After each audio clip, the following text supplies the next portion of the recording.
Wow, it's Thursday. What a day it has already been. So it all started today at 4 a.m. in the morning, a little bit earlier than maybe expected, but I was expecting a phone call from one of the terminals in terms of a vessel that was overbooked. And cool, I got the phone call. I got to wake up quite early, more earlier than usual, and sit and do some planning there while the sun was going up. Almost felt like being at sea, you could say. But yeah, in the end now, terminal is okay, vessel is okay, and we may set up to do some good record in terms of weight on this vessel.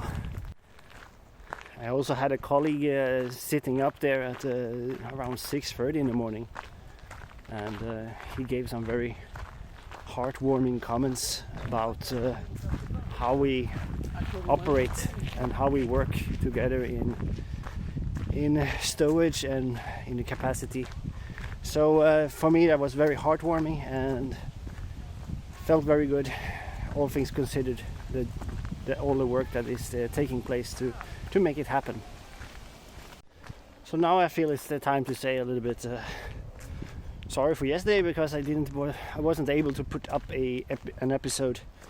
First of all, the vlog was cut very short because I had a phone call while I was out and recording.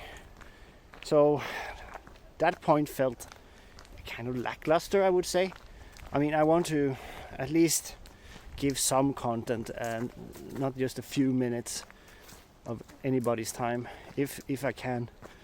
But that is what it turned out to be.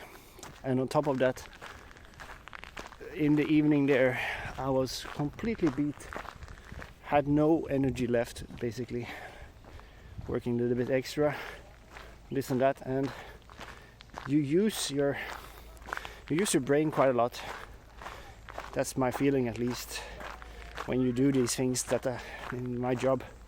So the more you use, the more drained your body actually becomes afterwards. So I was actually fast asleep at 10 p.m. around, and that was also a second thing of that was also that I was expecting a phone call from either the vessel or the terminal this morning. I just didn't know when they would call, so thought I would try to get an early start on my sleep to kind of offset if I would have to wake up and do some work later on. Speaking of vlogging, then, I've been quite happy to see that now Casey Neistat has started to make his daily vlogs again. So like he put it, he had 1 year kind of hiatus. Well, he put out some videos from time to time, but not as per before on a daily basis. But as he mentioned in one of his episodes now recently, is he wanted to take some time off and take in the moment, you can say, of where he was presently, in order for him to get himself back up and continue moving forward. So quite looking forward to seeing these episodes now that he's making again.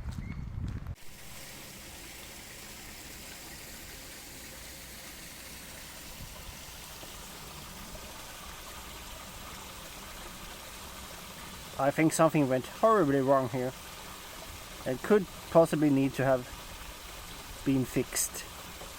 We have some pet at home, namely a cat, and we had some different kinds of pets over the years, also a dog, but not any smaller critters than that.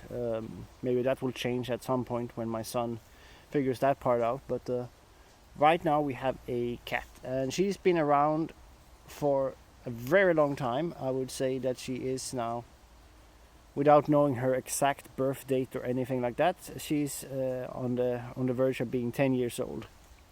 Castrated, so means that she will probably stick around even longer than that normally. The issue is, however, that she has had some form of probably allergic reaction over the years, and We have never had her insured, and she has always been like a indoor cat, so we never felt the need to have anything more than that for what she has right now. Like she's registered and so on, but not insured. And then finally we have tested a couple of times on what she could be allergic to, but never gotten any good response, or tried different foods and so on, but never gotten any good reaction out of it. So the thought then is that now we have gone there again. It's been a little bit over a month ago, and we got I think we had tried this food before, but I cannot be sure, or if it was the dog that had tried it. But she's now on some form of super allergen reducting food, whatever, super formula stuff. And I mean, when you get into these food types, and if she has to continue on that food type, we're talking about an quadruple increase, or even more, I would say. Yeah, it's even more. If I think about it, it has to be like 7 times the price of the food if we take it in weight. And that's quite a lot of that's quite a lot.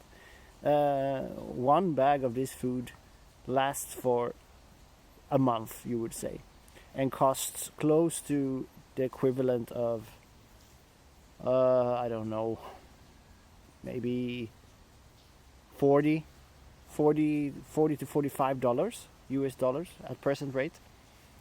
And I mean, if you take that times 12, that's a huge increase of food expenditure for the cat all of a sudden. But I mean, there's not so many options on the market, I guess, and I would believe that the prices would be more or less the same, or maybe even higher for many of them.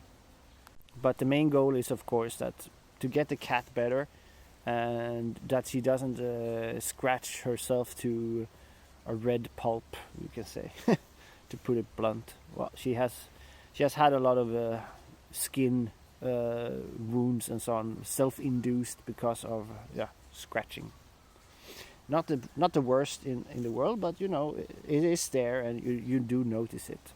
So hopefully we can get the right food where she doesn't have any form of reaction. So we'll see how it goes. Also, we have to mind about food all the time and how much we give, because like I mentioned, she's a castrated cat, and once they get castrated, they tend to gain a lot of weight if you try to keep up with the same amount of food that you gave previously. So we have really been trying to reduce the amount of food, but we're still talking about a cat that is presently on the limit of weighing 9 kilos. That's a big cat. I can handle the cat, you can say, still at 9 kilos, but if she starts to twist and do something with her claws, then yeah, I do best in releasing her again, that's for sure. But I have a little bit of doubts about this food allergy thing. I mean, okay, if you give it some time back in the past, if you have an outdoor cat, which many people maybe have if they live where it's possible, you can say, then I would assume that the cat also gets some form of food on outdoors, like it catches on its own. But our indoor cat, she has only been eating the processed food that is being manufactured today, and I don't believe we can call it an allergy, but maybe more of an intolerance of what is actually inside of the food that they are manufacturing, like the cheaper foods, you can say. That I can suspect and have my doubts about. They always talk about these proteins and good proteins versus bad proteins that cats then can have, or pets, I would say, can have different reactions to. I don't think that is a kind of allergy. It's more like their systems are not able to tolerate or take care of these substances that have been added or produced by the manufacturers. So if you can, then probably the best food that you can give to any animal is something that is as natural as possible. That I would believe has the best effect for any pet overall. But like I mentioned, then if you want to pursue and go down that road, then you better also be prepared that it comes with a price tag. And for some people, they can probably afford it. I wouldn't say it is a big issue for my family to afford it, but it's still for a family who doesn't have as much money. And we're also talking about a pet where if you don't have if we're talking about a cat, right? If we're not talking about a pedigree born diploma exhibition material here, then probably you get this cat for a very low figure as a kitten, or maybe somebody just handed it over to you. That part is maybe okay. It's very inexpensive then to gain a pet. Is it then on par, on the level of joy that the pet possibly can give you? Like the worth of the pet, maybe not so much, but at least you are able to get a pet. Into the area of summer pets, that they're usually called. Pets that has been taken over by a kind of family for a summer vacation thing, but then just left aside as soon as the vacation is over. Maybe they are put to sleep by the family, or just left behind to either starve to death, or if they're lucky, they would be able to find a second family somewhere. But it does happen a lot, and it is a very big shame that it happens like that. And our cat could very well have been one of these animals, but we bought her fair and square, you can say, from a batch of 8, I believe. And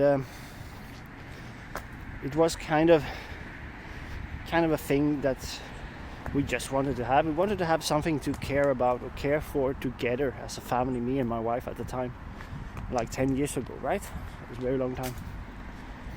And I would say that our cat is exceptionally well behaving most of the time. She's been sticking around and being very close to us, right, for the better part of 10 years, all in all. And that really shows. She's quite affectionate. She did have her doubts about when our child was born, however. And still now she's not a very trusty kind, even though that has been like 5 years ago. But there have been some incidents where our child went a little bit too far, and the cat sort of signaled that that fact back.